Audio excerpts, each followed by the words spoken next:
If you're trying to survive in Los Angeles after 8 p.m., avoid streets that lack lighting at all costs. Failing to do so might very well make you the next name in the morning's crime report.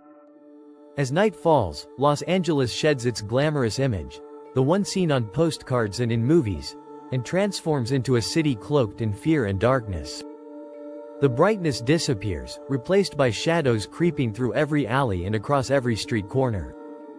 From the backstreets of Hollywood Boulevard to the sprawling homeless camps in Skid Row, the city reveals an entirely different identity at night. One that's rough, perilous, and stripped of any illusion of dreams. Behind the wailing of sirens are violent altercations no one dares to interrupt. Hidden behind rows of luxurious high-rises are countless women, trapped like fuel feeding the city's nightlife industry. In areas where even the police are reluctant to go, an underground world thrives, dominated by violence, vice, and hopelessness, where homeless souls fight to survive each frigid night. This documentary will take you deep into the nocturnal core of Los Angeles, not through glossy cinematography, but through raw, unfiltered footage of a city on the brink of collapse. It tells the story of streets too dangerous to walk, of people with no homes to return to, cast out by society, and of a Californian dream decaying further with every sunset.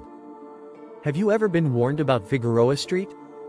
If not, here's a crucial piece of advice. Never step foot on that street unless you're prepared to risk far more than your money. In fact, sometimes the price of stepping there could be your life. Locals refer to it as Fig, but to those who really know, it's simply called the Blade. This is not just any street. It's the most notorious and openly visible red light district in Los Angeles.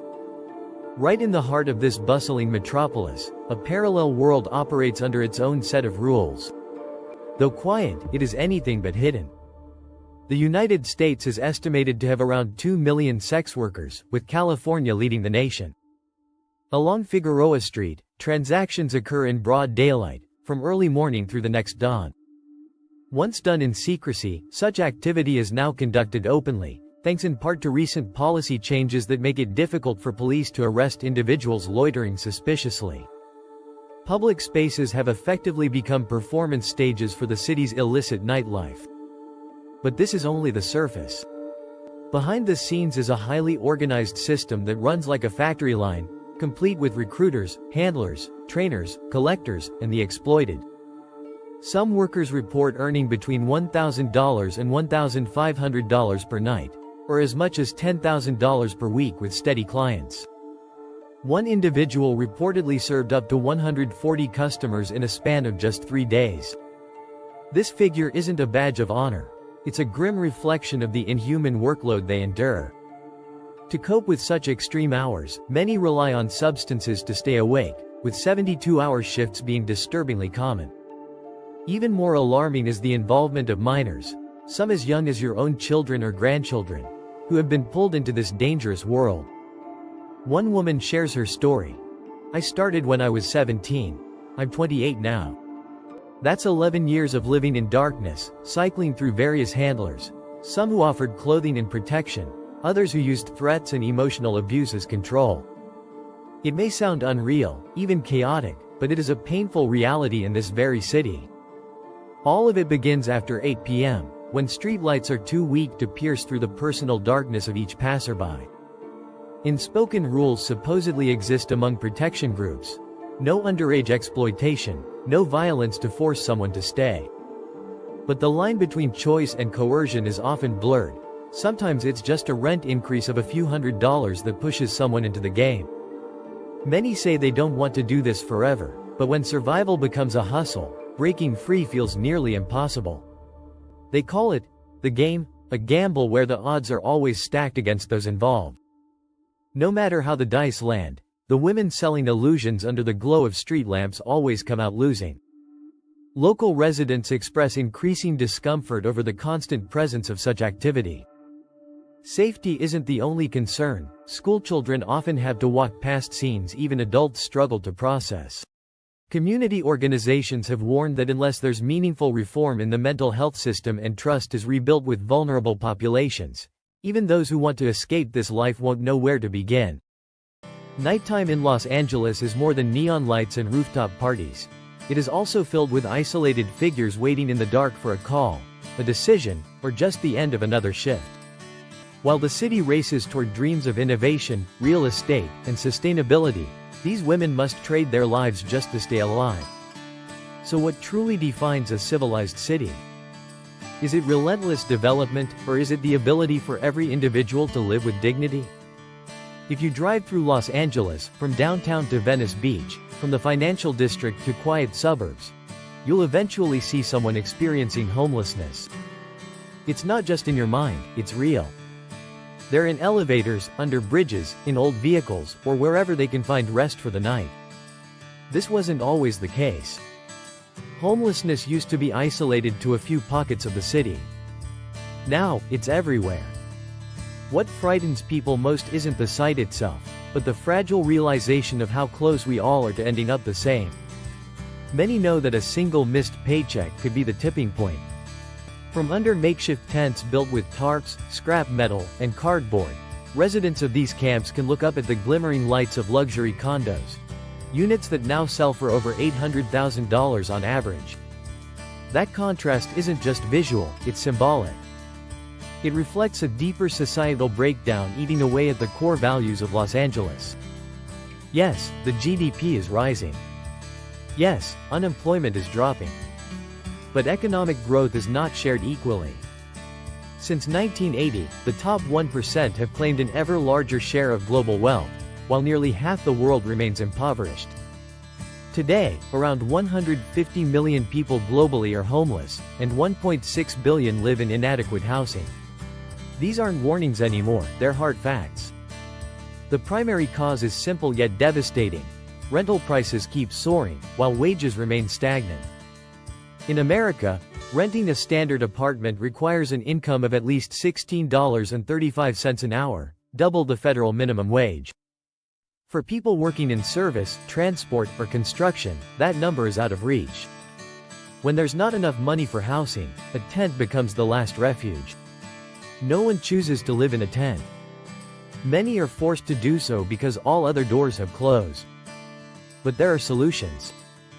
Countries like Finland and Denmark begin by providing housing first, and then addressing other challenges like addiction, crime, or unemployment. That foundation helps reduce homelessness steadily, even while numbers rise in other parts of Europe. The US has taken the opposite path. Rather than investing in long-term housing solutions, we pour resources into law enforcement, courts, and temporary clearances that do little beyond hiding the issue. But is that really a solution? Studies show it's more expensive to process a homeless person through the legal system than to offer them permanent housing.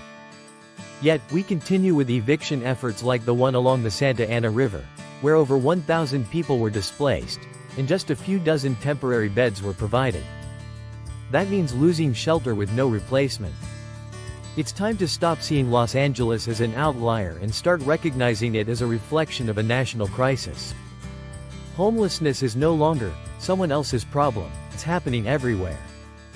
And if a wealthy, advanced society permits its people to construct homes from trash and live in tents, we must ask, what kind of society are we building? If you've ever been to downtown Los Angeles, you might struggle to believe that in the very heart of the city, beneath its shining skyscrapers, lies a place called Skid Row. This isn't just a slum or a temporary gathering point. It's the epicenter of America's most severe homelessness crisis. Thousands live shoulder to shoulder here, surrounded by filth, broken medical devices, and fading hope. Stretching across more than 50 city blocks, Skid Row is essentially a vast tent-based ecosystem, lacking electricity, clean water, or basic sanitation. The United Nations once labeled the conditions here as shocking. This is no longer a local issue. It's a gaping wound in one of America's richest cities. But what truly makes Skid Row unbearable isn't just the tents, it's the conditions behind them. Only 9 public restrooms serve over 2,000 people, and most of them lack toilet paper or soap, often being removed altogether. The streets overflow with garbage, human waste, and discarded medical items, turning the area into a breeding ground for disease. A hepatitis A outbreak that began in San Diego even reached Los Angeles due to such unsanitary encampments. But it gets worse. Skid Row is also a magnet for silent suffering. Over half of its residents are involved in substance abuse, and approximately 25% suffer from untreated mental illness. They lack medical facilities and have no place to recover. The average life expectancy in Skid Row is just 48 years, nearly 3 decades below the national average. And this is in the 21st century, in a country with the highest GDP in the world. Here, people live shorter lives simply because they don't have a roof over their heads or a place where they feel heard. This cycle of poverty, homelessness, and criminalization remains unbroken. Many who leave prison return to society with no documents, no support, and end up on the streets. From there, they're cited for minor infractions like jaywalking. If they fail to pay the fines or attend court, they're arrested again, their record worsens, and the cycle begins anew. This doesn't create opportunity, it only multiplies tragedy. Among the thousands living in Skid Row, women endure the greatest suffering. 9 out of 10 women here have experienced severe physical and emotional trauma.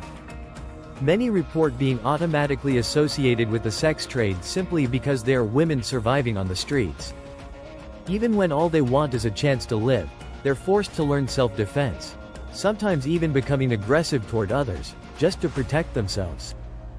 For many, it's the only way to survive. What makes this even more heartbreaking is the fact that not everyone in Skid Row is uneducated or unemployed.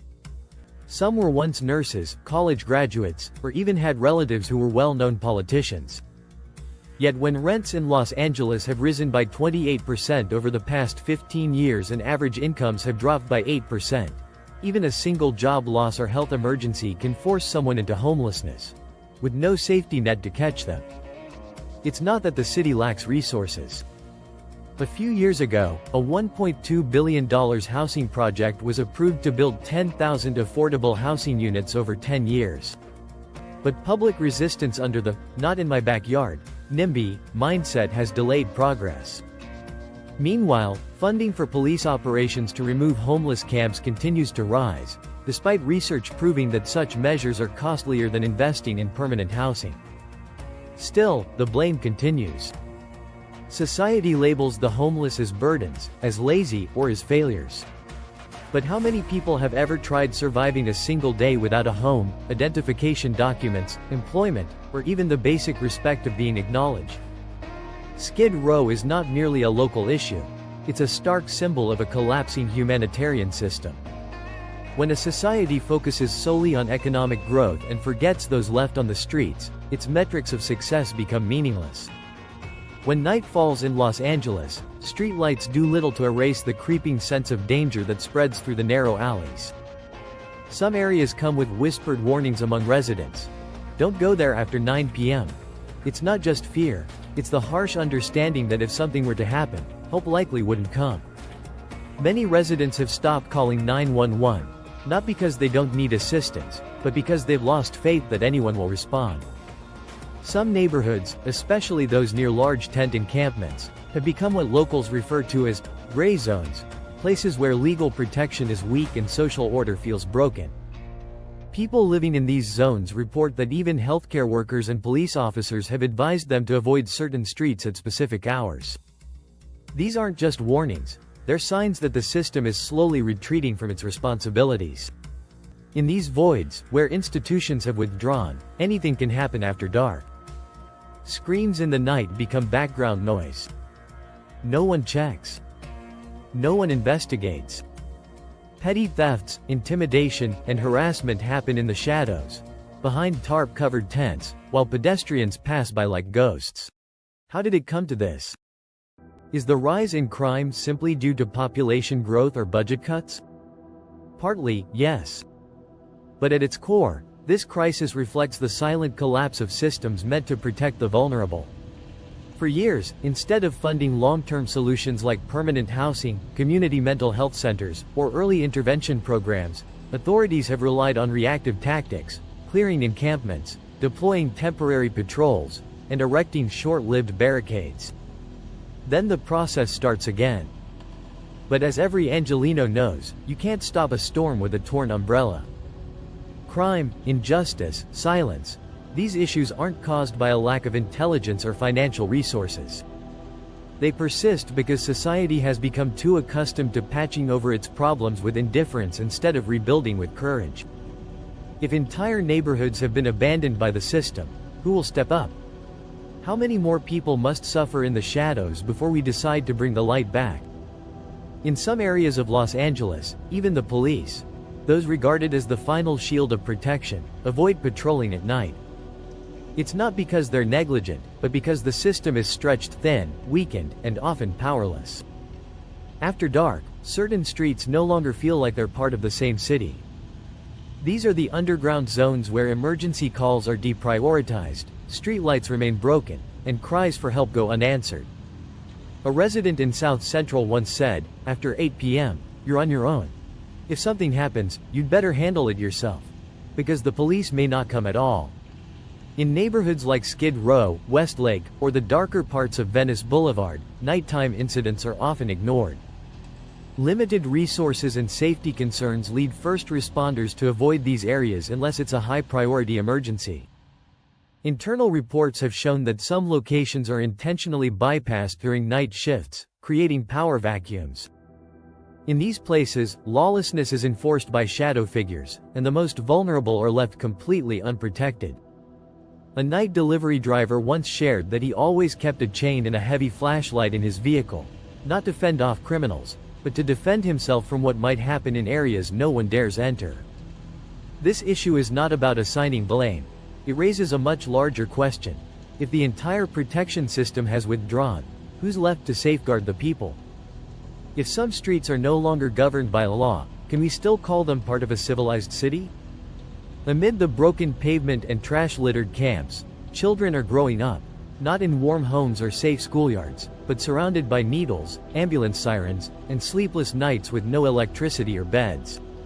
Los Angeles, once celebrated as the city of dreams, is witnessing a generation rise with no stable foundation. Many of these children have never known what it means to have their own room. Some get only one meal a day.